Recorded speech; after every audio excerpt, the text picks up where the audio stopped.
औज़ुबिल्लाहि शैतानिर्रजीम बिस्मिल्लाहिर्रहमानिर्रहीम। दोस्तों, कुछ दिन पहले आपने मर्री का जो वाक़या था वो देखा होगा। वहाँ के जो हालात हैं, वहाँ पर आप काफ़ी सारे जो वीडियोज़ हैं वो FB पे चल रहे हैं, या आपने न्यूज़ पढ़ी होगी, या फिर आपने न्यूज़पेपर पढ़ी होगी, न्यूज़ सुनी होगी। मर्री के जो कुछ हालात हैं, कुछ इस तरीके के हो गए हैं कि वहाँ के लोग जो थे, उन लोगों के जो तासरात थे, मुझे तो सुनकर, मैंने तो जब वीडियो देखी और न्यूज़ सुनी और न्यूज़पेपर पढ़ा तो मेरा तो दिल बहुत ही रोने लग गया। हालांकि हम किस खित्ते में रह रहे हैं, हम किस मुल्क में रह रहे हैं, समझ में नहीं आता।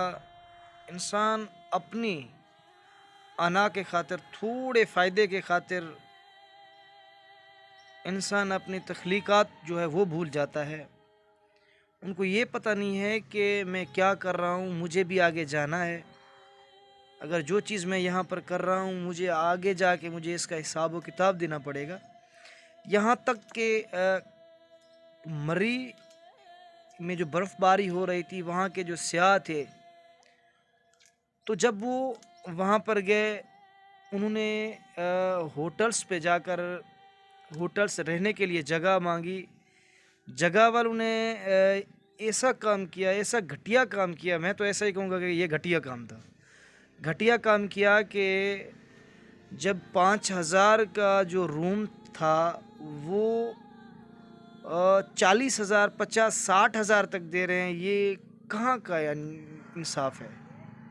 लोग बाहर ठंड की वजह से मर रहे हैं, इनको अपनी अना पे अड़े रहे, लेकिन काफ़ी लोगों ने वहाँ जो है जानें अपनी दे दी।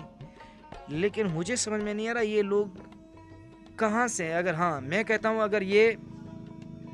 अगर सिंध में होता तो कब की PTI हो और उसके अलावा काफ़ी जो तंजीमें हैं पाकिस्तान की और चीफ जस्टिस साहब, तो कब के नोटिस ले लिए होता कि ये क्या हो रहा है सिंध में। लेकिन अब जब पंजाब में कुछ ये हो रहा है तो वहाँ पे सारी जो हुकूमतें हैं, सारी हुकूमत जो है चुप करके बैठी हुई है। इनको ये समझ में नहीं आ रहा है कि ये लोग कर क्या रहे हैं। इंसानों की जानें जा रही हैं वहाँ पर। एक अंडे की जो कीमत है, एक अंडे की कीमत 20 से 40, 50 रुपए तक वाली, वो जो है वो दे रहे थे अपना 500 का एक अंडा। 500 रुपए का एक अंडा। तौबा अस्तगफिरुल्लाह, मैं तो यही कहूँगा, तौबा अस्तगफिरुल्लाह कि 500 का अंडा, 50 या 20 वाला अंडा 500 रुपए में। लोग वहाँ ठंड की वजह से मर रहे हैं, इनको मुनाफे की पड़ी हुई है। अबे तुम लोगों को शर्म आनी चाहिए, कुछ शर्म आनी, अक्ल से काम लिया करें आप। और उसके अलावा एक वाक़या मैं आपको सिंध का बताऊंगा।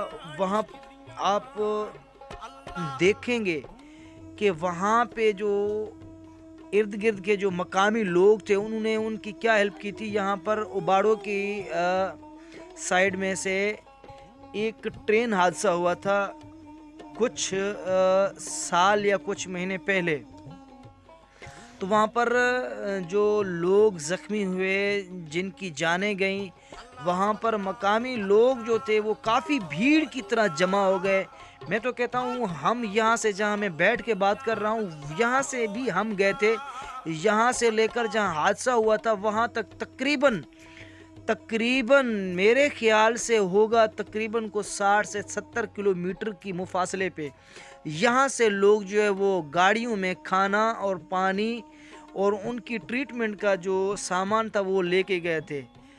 और आप वहाँ पर, आपके सामने सब कुछ हो रहा था मर्री में। और वहाँ के लोग अपने मुनाफे की उनको पड़ी हुई थी। वो एक रात के 50,000 रुपए एक रूम का। तौबा अस्तगफिरुल्लाह, इन लोगों को मरना है, मरना ही नहीं है मेरे ख्याल में से। तो काफ़ी बंदे वहाँ पर, बच्चे, बूढ़े और औरतें ठंड की वजह से मर रही थी, इनको अपनी पड़ी हुई थी। सोच समझ में नहीं आता इन लोगों को क्या कहें अब। اور یہاں اگر یہ مسئلہ سندھ میں ہوا ہوتا تو میں کہتا ہوں کب کی یہاں کی حکومت کے خلاف نعرے بازیاں چل رہی ہوتی. اب پوری عوام خاموش ہے، اب پوری عدلیہ خاموش ہے، اب پوری ایوان خاموش ہے. پتہ نہیں، سمجھ میں نہیں آتا کہ یہ، میں تو کہتا ہوں کہ یہ اگر وہاں پر اتنی موسمیات کی، اگر اتنی حالات خراب تھے تو وہاں سیاحت کو جانے کیوں دیا گیا؟ وہاں پر ان کو روکا کیوں نہیں گیا؟ اگر جا رہے تھے تو حکومت کے پاس ان کے راستے کلیئر کرنے کا اتنا ہی سامان مٹیریل نہیں تھا کہ ارلی ان کا جو راستہ ہے وہ کلیئر کر کے ان کو جو ہے اپنی جگہوں تک محفوظ کیا جائے اور ان کو وہاں تک پہنچایا جائے. یہ کہاں کا انصاف ہے؟